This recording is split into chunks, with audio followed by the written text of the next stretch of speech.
With a major selection of the looks your kiddos love starting at just $4 in the Walmart app, a new school year means a stylish new them. Who knew? Find skater skirts and Crocs that say, I'm casual but cool. Sparkly sneakers that say, it's my classroom, you're just learning in it. And preppy polos that say, I'm the teacher's pet, even if they're mommy's menace at home.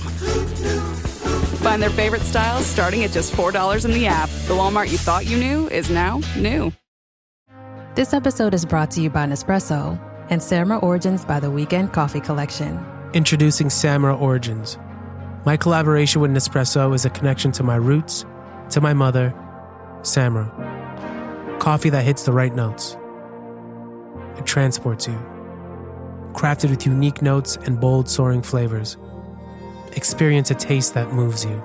Nespresso and Samra Origins. Discover more at Nespresso.com.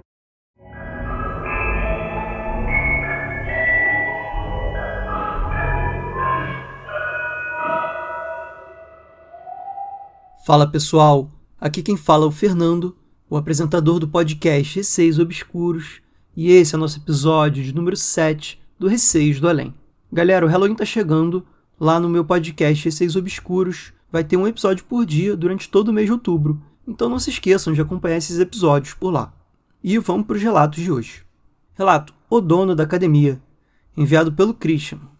Olá, sou o Christian. Eu faço academia na minha cidade. Detalhe que é uma academia que se localiza em diversas cidades do Seridó. No dia do ocorrido, eu estava indo normalmente para a academia. Me arrumei, coloquei o fone e tudo. Foi o primeiro dia que eu escutei o podcast Relatos do Além. Era o episódio 62 e 63, se não me engano. Comecei a escutar o podcast enquanto corria na esteira. Fiz uns 30 minutos e desci da esteira, passando por um lugar da academia onde havia 2 máquinas de voador juntas, no canto menos movimentado. Detalhe, a academia estava quase vazia, o que não é muito comum. Assim que passei em frente ao voador, um frio infernal passou pelo meu corpo, e o dono da academia passou na minha frente, me encarando profundamente. Senti como se ele fosse me puxar. Era um olhar morto, não parecia vivo, como se fosse durar uma eternidade. Mas assim que ele passou, tudo voltou ao normal. Comecei a fazer o meu treino, fiz uns 10 minutos de exercício, até que, nas caixas de som, avisaram para todo mundo sair, pois a academia iria fechar. Congelei nesse momento, por algum motivo que eu não sei explicar. Só que eu achava que era outra coisa, talvez um roubo ou algo do tipo. Saí e fui para casa. Assim que cheguei, meu pai, desesperado, me contou que o dono da academia tinha morrido de um infarto. Só que ele morreu em casa e não passou nem na academia no dia da morte. Todo mundo estranhou, porque ele era bastante forte e foi algo repentino. Quem estava com ele na hora disse que saía espuma pela boca.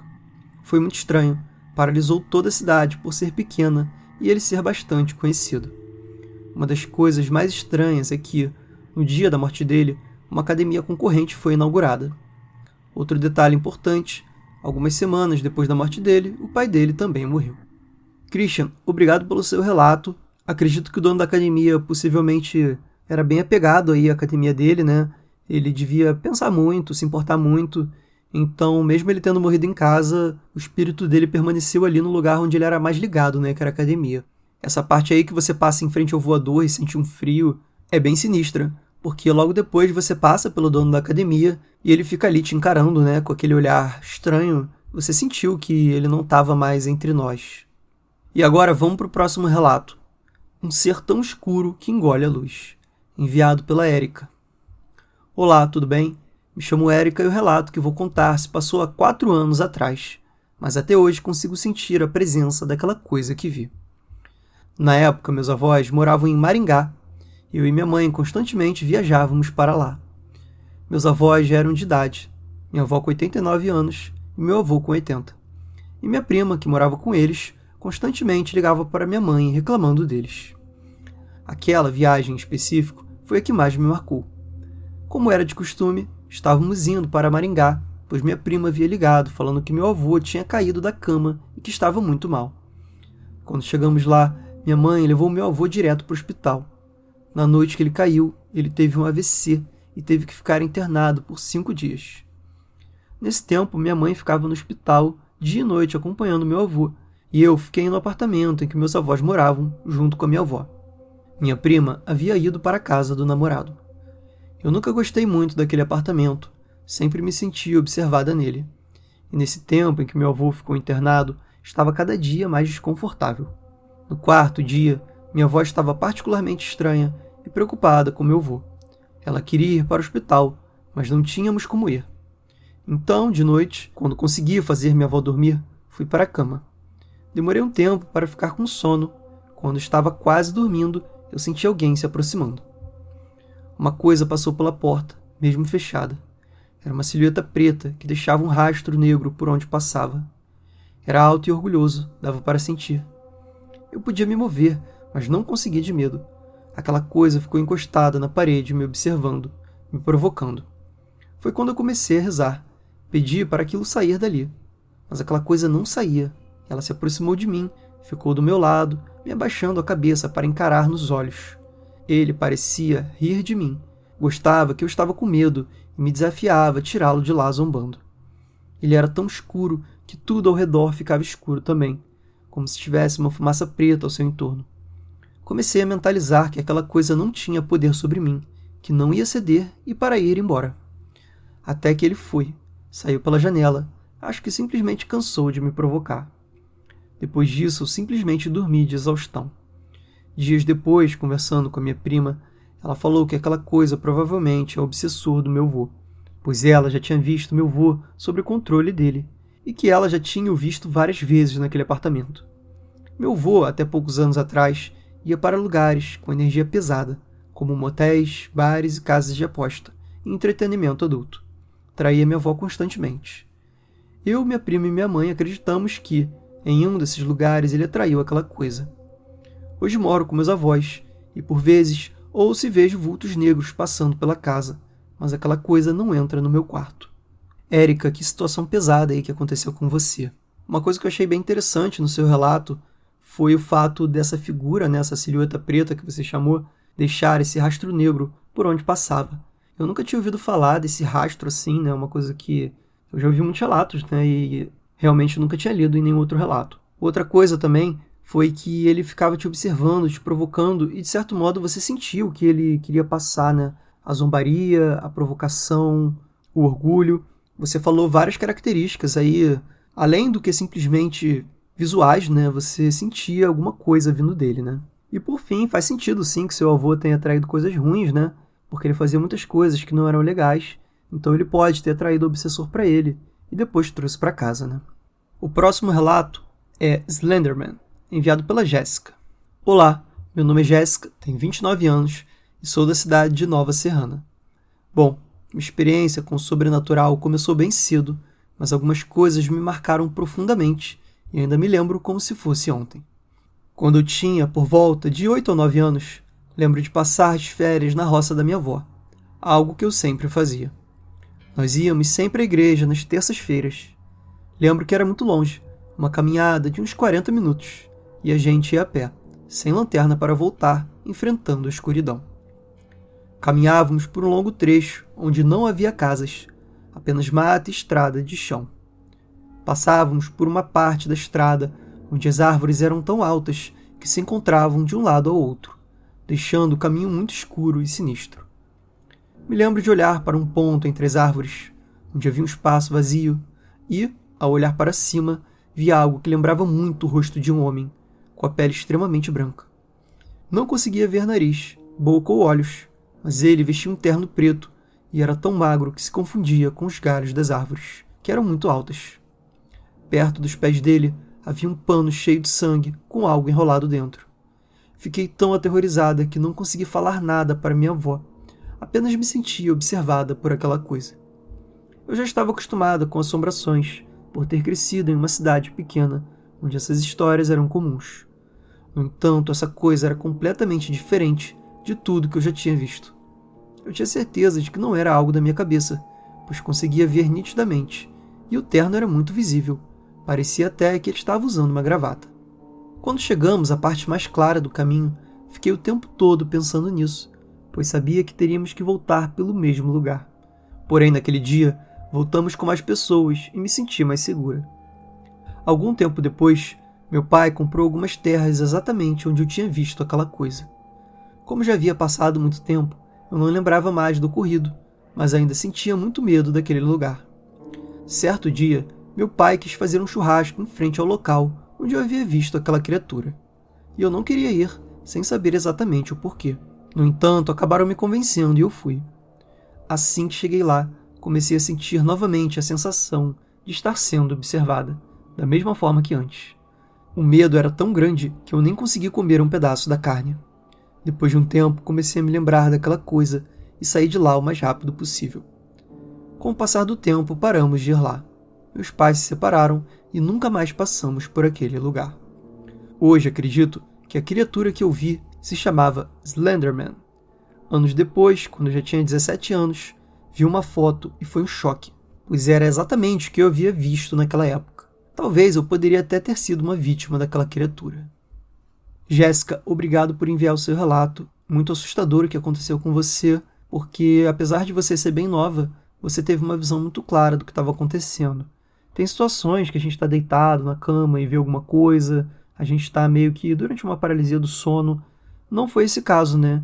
Aí você estava andando com a sua avó. Fica a minha dúvida se sua avó não viu alguma coisa também, mas a princípio eu entendi que só você viu. E essas características que você citou são muito parecidas com as características do Slenderman. Tem muita gente, principalmente nos Estados Unidos, que jura de pé junto que viu de fato o Slenderman, né? Ou pelo menos uma figura parecida. E por mais que seja uma creepypasta conhecida, talvez tenha sido baseada em alguma experiência sobrenatural real, né? Tanto que a própria Jéssica aí teve uma experiência com um ser muito parecido, ou o próprio, né? Vai saber. Eu particularmente tenho bastante medo do Slenderman, principalmente depois de ter jogado um jogo dele de computador. Bem antigo, né? Mas na época dava bastante medo. Não recomendo para quem se assusta muito fácil. E agora o relato A Menina Sentada. Foi enviado pela Ariane. Olá, sou a Ariane. Já enviei o meu relato no episódio 4, que foi intitulado A Gargalhada.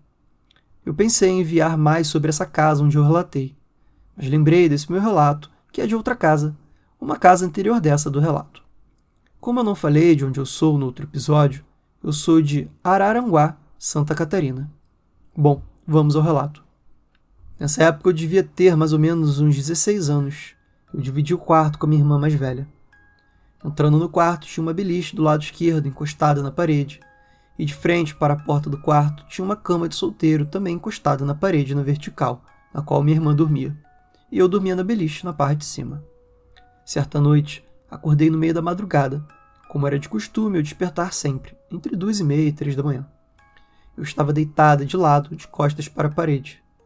Despertei, e quando olhei perto dos meus pés, tinha uma menina sentada na ponta da minha cama, com os pés pendurados balançando. Ela lembrava muito a menina do filme O Chamado. Os cabelos dela eram pretos meio molhados, divididos ao meio, uma parte para cada lado. Ela estava de roupa branca meio suja, e o seu rosto era borrado, meio tremido, que lembrava quando as televisões de antigamente ficavam com interferência, tipo tremendo e chuviscando. Algo muito estranho que eu nunca tinha visto antes. A cabeça dela virava de um lado para o outro muito rápido várias vezes. E de repente a cabeça dela parou fixamente para mim. Eu estava olhando para ela com muito medo. Ela parecia me encarar com ódio no olhar. Foi muito bizarro. E, como sempre fui cristã e evangélica, repreendi em nome de Jesus e fechei meus olhos com tanta força que quase virou para dentro. Quando abri, ela sumiu dali. Geralmente eu acordava em paralisia do sono, mas dessa vez foi diferente. Não foi paralisia. Como falei no outro episódio, ouvir trazer mais relatos, tenho vários, pois sempre vi e ainda vejo e sinto coisas. Antigamente eu tinha medo, mas hoje em dia não mais. Obrigado por seu podcast dar espaço a pessoas como nós. Ariane, muito obrigado por mais esse relato. Já é o segundo que você manda aqui para o Receios do Além. Fico muito agradecido. E olha que situação que você me colocou, hein, Ariane? Eu tô aqui sozinho em casa, gravando, bem tarde. Ainda tenho que arrumar algumas coisas na cozinha. E você conta esse relato aí de uma menina que parecia a Samara do filme O Chamado. Agora eu tô com medo aqui em casa também. E comentando um pouco sobre a situação, pela sua descrição, ela parecia bastante a Samara mesmo, né? Os cabelos pretos, meio molhados, né? Mas uma parte que me chamou a atenção, e que é uma coisa que eu já vi em outros relatos também, é essa questão de parecer meio tremido, né? Como se fosse uma interferência de televisões antigas. Com certeza, é um efeito muito bizarro de você ver na realidade. Outra coisa é você ver um espírito meio como se fosse um chiado, né? Como se estivesse chuviscando. Isso dá muito medo. Mas pior que isso, e esse é o ponto que me deixou com muito medo desse relato, foi o fato dela fazer essa coisa de virar a cabeça de um lado para o outro muito rápido várias vezes. Eu não sei porquê, mas toda vez que eu leio isso, tanto na vez que eu contei o relato, quanto agora comentando, bate aquele arrepio assim no corpo todo, né? E eu entendo mais ou menos como a gente tem medo do que a gente não entende. Então o fato dela ficar ali balançando a cabeça de um lado para o outro, sem sentido nenhum e muito rápido, uma coisa quase inumana, né? Deixa a gente com mais medo ainda. E por fim, ela ainda te olhou aí com esse ódio no olhar. Então não parecia ser uma coisa boa. E pelo que você disse, também não era paralisia do sono, né? Que é sempre uma opção nesses casos, porque às vezes você está deitada, dormindo, aí você acorda ali durante a paralisia, acaba tendo uma alucinação. Mas você garantiu aqui que você estava completamente acordada, que você já tinha tido paralisia antes e sabia como era, então você tinha certeza que dessa vez não foi paralisia. E Ariane, fico muito agradecido pelo seu relato, eu achei bem sinistro. E galera, esse foi o episódio de hoje. Eu espero que vocês tenham gostado. Relembrando vocês que lá no Receios Obscuros, durante o mês de outubro, do dia 1 ao 31, vai ter um episódio por dia, totalizando aí 31 episódios durante o mês de outubro. Serão episódios um pouco mais curtos, mas com conteúdo muito legal, alguns temas diferentes. Acho que vocês vão gostar. Enviem seus relatos por e-mail receisdoalém@gmail.com. E, gente, é muito importante vocês enviarem seus relatos por escrito nesse e-mail, porque senão a gente não consegue fazer um episódio aqui com bastante relato, um episódio mais longo para vocês. Acaba que eu boto menos relatos nos episódios, os episódios ficam menores. É muito importante a contribuição de todos vocês enviando seus relatos. E é isso. Um beijo a todos e até o próximo episódio.